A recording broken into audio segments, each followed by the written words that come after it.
Okay, coming back. Brendan Murphy, how are you, my friend? I'm good. How are you? I'm good. Thank you for coming on this. I appreciate you coming out and No supporting problem. the cause. Um, I mean, it's not like I had a lot to do, so That's here true. here I am. I figure any way I can help, I'm down. I appreciate it. If for those who don't know, Brendan Murphy is the lead singer of Counterparts, and he also sings in a band with me called End. And this is weird because we never have serious conversations, and we have to have one. Yeah, yeah. So That's always yeah. I don't know. That kind of plays into what I was going to talk about, but yeah, it's weird, right? Like we don't get to. We can joke a little, but not about the serious I shit. mean, you're one of the funniest people I know, and Thank you.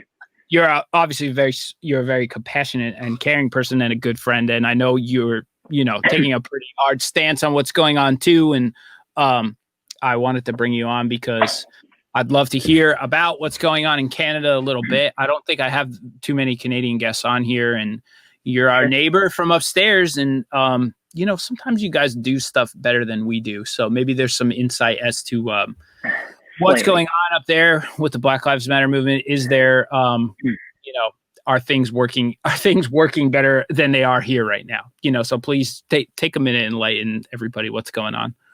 I mean, I would definitely say that I would say that they are better, like not necessarily better, I guess you can say, but like where I'm at in Hamilton, it's like it's not a small city, but I mean it's not Toronto, right? But we still have our there's been a fair share of like protests and stuff like that, and and people calling to like defund the like Hamilton police and stuff like that, and you're kind of seeing all this stuff like the budget and everything, and like how much money goes to the cops getting new fucking cars as opposed to like mental health, and where I'm from, like even the area that I live in specifically, it's like there's a lot of problems with addiction and I guess like crime, not necessarily like violent crime, but crime nonetheless and stuff. And I think a lot of that stems from I guess like things like drug addiction and not having the proper resources to like take care of a community. So while I will say like I guess like violent crimes and stuff, it's not as common in Canada, but that doesn't necessarily mean that our police are any better at how they treat minorities or how they like how they operate and stuff like that. Like it's all the same kind of problem. I will say that in terms of the protests and stuff, like I don't, not that I know of. I mean, I don't think there's been people like tear gassed and arrested for protesting and stuff like that. But also you have to like, keep in mind it is on like a smaller scale. Sure. But I mean, like, just, I don't know. That was something I'm glad you brought up is I think that when all this started, there was like, like something was trending on Twitter where it was like, meanwhile in Canada, you know what I mean? It's basically like all these fucking Canadians being like, not in my country. Like that doesn't happen here. And it's like, yes, it does, motherfucker. Like, are you nuts? Like it's, like that type of racism. It's like, yes, it might be more geared towards a different, like community, I guess, but it still exists. And that's like, that in itself is a massive problem. You know what I mean? So it's, like if, for example, in Canada, like the way that Indigenous people and stuff have been treated in Canada, it's like, it's disgusting. And a lot of the time, like people in Canada like to live in their bubble and be like, well, things aren't that bad here. And it's like the one positive thing, I guess, that's come from people realizing, or I shouldn't say like one positive thing. It's like the main one is education and stuff. And people are starting to like open their eyes and sort of see what is going on. And, and suddenly all these people that are like, well, thank God I don't live in the States. Like they're all like, oh fuck, it happens. It happens on my street in Canada too. Yeah, there's definitely Americans have long had this perception that Canada is just this nice place where shit works and everything's better up there. I'm going to move to Canada. If Trump's president, I'm going to move to Canada. Like the problems go away when you leave the country. I mean, it's like a catchphrase, Yeah, and it's like certain things do, but sure. You know, you don't get like, you don't cross a border. Like I'm like fucking 45 minutes from America right now. It's like, it's not like within that 45-minute window, suddenly like, you know, oppression and injustice and racism and all this stuff. Like, it's not like you cross the fucking border and the guard's like, yeah, come on in. And then suddenly you're like, oh, everything's fine. It's like, sure. it's still, it's a worldwide problem. Like, you don't, you know what I mean? It doesn't matter. Yeah, I mean, the more people I talk to from other countries, the more I'm learning like that it's just as bad, worse. It's been around for as long. You know, it's the same story in every country, and it's beyond.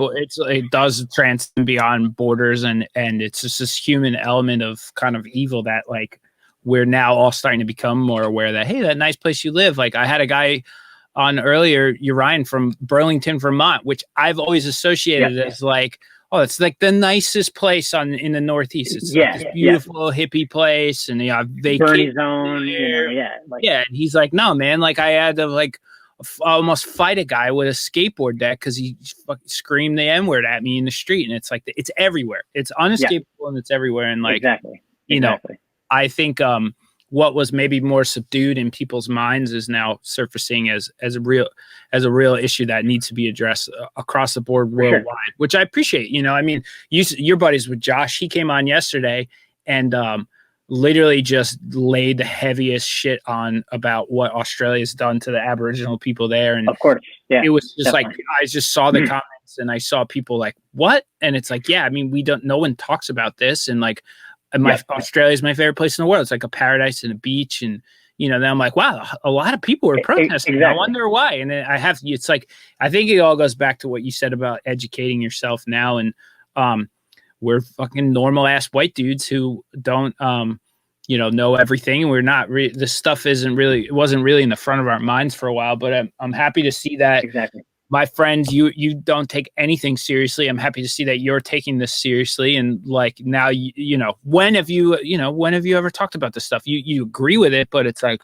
of course. It's like, you know, that's like, you know, that was sort of like, that was going to be like the main sort of thing that I wanted to talk to people about on this today is like, you know, when it comes to like, I don't know, like I feel like you've said multiple times, like coming from, you know, hardcore, metal, like whatever, it's like, you know, like saying something like, yeah, like racism isn't welcome here and stuff like that, and homophobia and fucking transphobia and all of it. It's like, yeah, people say that, but it's like, what do we do to stop it? You know what I mean? Like, and that's sort of, that was what I was going to get at, is like, look at like, you know, someone like me, it's like, I don't know, I'm like the fucking social media guy. Like I love Twitter, you know what I mean? I'm always making jokes. I'm always like, you know, you will go on Instagram and it's like fucking panda photo after panda photo. Like I don't take shit seriously, but I think that the one thing that I want to like, you know, I really want to urge people to do is like, when you know, like given everything that's happened within the last couple of weeks, it's like, you have like endless resources at your fingertips. You know what I mean? And I know that social media for a lot of people, myself included, is like, it's an escape. And it's like, yeah, everything sucks and I'm miserable, but I just want to get on Twitter and laugh. I want to look at memes. I want to watch funny videos, like that type of shit. But you'd be doing yourself a disservice if you know, like all this information and stuff, like, you know, things that we're learning about like the budgets for police and like how far back, like, you know, like systemic racism goes in our own culture and how like these things started. Like I didn't know until like last week that like, you know, and it's like, yeah, I probably should have known, but you know, like the police force in itself, it's like the way it started is like, was a way of keeping like making white people feel safe and like rounding up like black people and charging them with like bullshit crimes. And it's like, I didn't know that, you know what I mean? Like I didn't know how far back it went. So, and the crazy thing is like, you don't even have to actively seek this shit. Like you don't have to wake up one day and be like, you know what? Like I want to fucking take a class on this, or I want to read a book about this sort of thing. You know, it's like you can scroll through your fucking feed and it just falls into your lap. And I know that for a lot of people, it's like, it's heartbreaking. And it's like, you know, you don't want to watch the videos and you don't want to read about the stuff. Cause like, it is just fucking depressing, but you are like, you're letting yourself down if you don't like just put that aside for a second and just kind of take in all this information. Like, I think, like years ago, if you wanted to learn about this shit, like you had to like, actually seek it out and stuff. And now it's like, it's just fucking, it's right there. It's like, just fucking read it, like, if you like, you can't be empathetic if you don't fucking like, can't be truly empathetic, and you can't really care about people if you don't at least try to like educate yourself and figure out like, okay, like what the fuck is going on? Like, just say being like, well, I don't like that stuff. I don't like that racist shit. It's like, yeah, cool. Like, you shouldn't, but what the fuck are you going to do to stop it?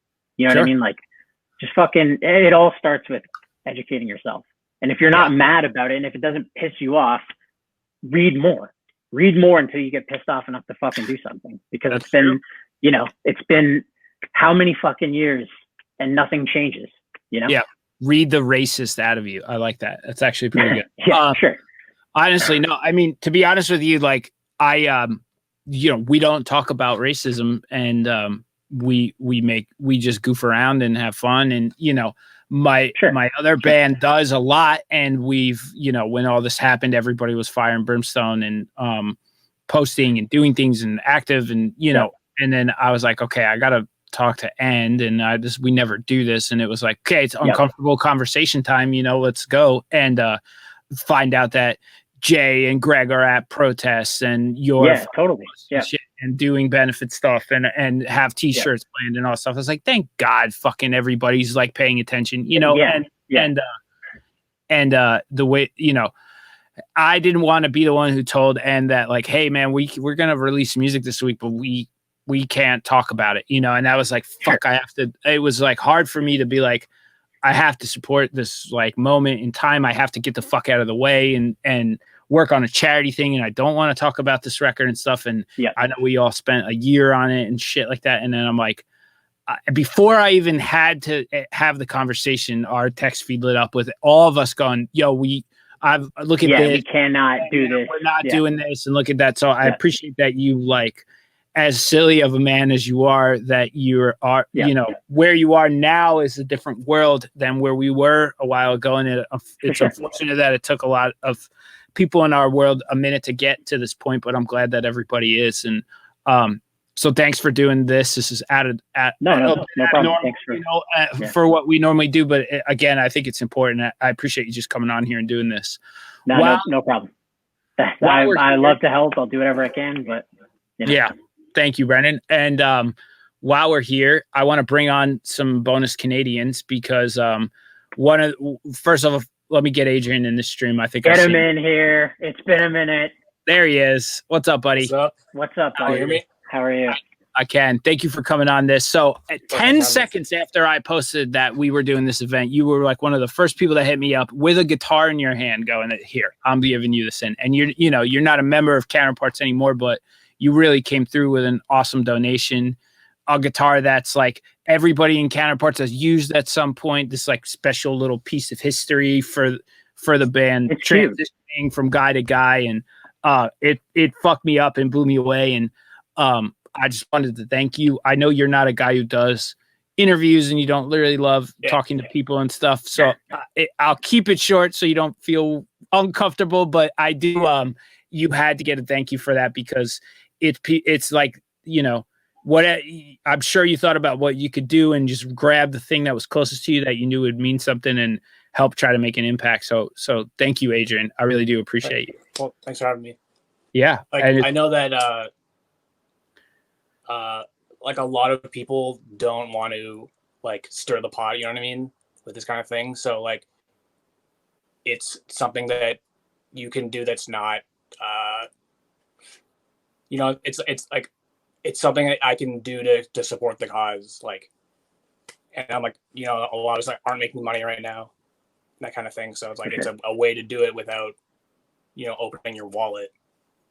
Yeah. And the thing is like, exactly. Like as like a first generation, like Chinese Canadian, right? Like culturally, we're sort of expected to like stay in line.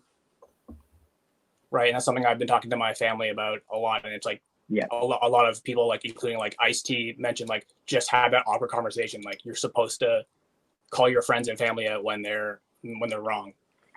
Yeah. I mean, right, exactly. I don't know if you saw, we spoke about Randy earlier, but we had some really deep, kind of difficult conversation about how he's dealing with his family. I know you know Randy very well, so go back and check that out too, because there's a lot of insight there about approaches and ways we're trying to come to some kind of light on how we can deal with that stuff. But man, I do appreciate you coming on here, and that giveaway was huge, man. I really felt that, so thank you. Well, let's get them all in while we're here. Andrew Newfield. What up, guys? How you doing? What's up, buddy? How's it going? Good, man. How are you? I'm good. Thanks for having me here.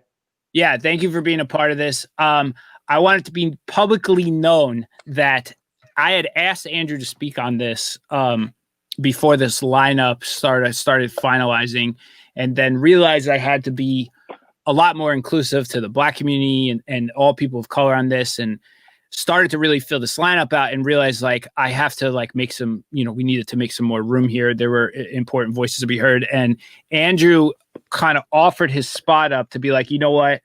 There are people who deserve to have more of a platform than me right now. And I'm fine with kind of sitting this out and not speaking and stuff. So Andrew, I just wanted to thank you. You came with an awesome giveaway too, a broadcasting test press, which is like, if you're a Comeback Kid fan or a vinyl guy, I mean, that's a fucking classic record that's been out of print for so long. And, if I'm going to bid on, there's a few items I would bid on. That's definitely one of them. And as a fan of you and your band, this was just an awesome move for you to do. And I just wanted to say thank you and let people know, like a big part of this was giving the voice to people who deserve to have it right now, and understanding that you're not the most educated, and I'm staring at three kind white men here, but one kind Chinese man, and none of us are bad people or racist. Hey, none of us are experts or qualified either, and I think it was important. What you did was like the right move, so thank you, Andy. I just wanted to make sure, I just didn't want to be just another white dude echoing kind of what everyone else was saying, and I think that you were able to get a great diverse lineup and like have a lot of Black voices be heard as well. I've been following this, and Comeback Kid didn't ever start as a political band in any way, very like internalized lyrics, but I realized probably halfway through our thing that we had to draw the line in the sand, and especially this is it's not just an American issue. It is a Canadian issue, like you guys were saying. Yeah. So many missing and murdered Indigenous women, and right after George Floyd died, what happened here in Toronto, a lot of people were angry and hurt and really passionate. We had a protest here, and a young woman named Regis Korchinski-Paquette had fallen off a balcony. I'm sure the you Ontario guys heard about it. Yeah. After a mental health, they called 911 for a mental health call, and five police officers go to the apartment, and she fell to her death somehow, and that's being investigated. But a lot of people were just really like, that was kind of something that was hitting home for a lot of people here in Toronto, and I don't know, it's something that we want to get behind, and we try to be more vocal about it. And I know it kind of turns into an echo chamber sometimes, but I think that the important thing is that we're here and we're trying to do it, and yeah. Sure. Yeah, I mean, I keep saying you just do what you can with the tools that you have, and for better or worse, we're all at this spot now where we're trying, and I think that's all that matters at this moment. Let's just stay on this shit for the long term, and I appreciate all of you being on here. I'm going to kill some of these screens and go through the giveaways, because between all of us, there's just a lot of stuff. So I'll start running them and announcing them. But Andrew, Adrian, Brendan, I love you all. And thank you for being a part of this and supporting this. Thank you for having me. Cool. Appreciate it. All right, Canada, signing off. What a team, huh? Should get a band. All right. That was Adrian, Andrew Newfield from Comeback Kid, and Brendan Murphy, the singer of Counterparts. And we got so much stuff from them. A Comeback Kid broadcasting test press. This is fantastic. We've got the guitar I was talking about, This is an EC 1000 that pretty much everyone in Counterparts has used at one point or another touring. It's actually in good shape for how many shows it's probably been through, but it's got EMG pickups, comes with the case. You know, these dudes have used it for years. It's a workhorse guitar. If you know about guitars, you know what that is. Anne's got some stuff up. I might as well just get into that now. We're doing a test press of our new record, Splinters from an Ever-Changing Face. It just came out last week. It's the only test press that's in the public that probably will be for the foreseeable future. So you have a chance to win that. And then, of course, my buddy Justin from Close Casted helped come through and donate a complete 9 vinyl full variant collection of our new record too. So there's a lot of wild colors and alternative covers and shit like that. So you can just, for a collector, if you're a fan of our band or whatever, you know, here's a whole pack of our vinyl. So I want to thank Adrian, Brendan, Andrew, tremendous people in Canada. You are nicer than Americans. I do believe the stereotype. I'm sorry. So thanks guys for being involved, and sit tight for a second and I'll be back with Buddy.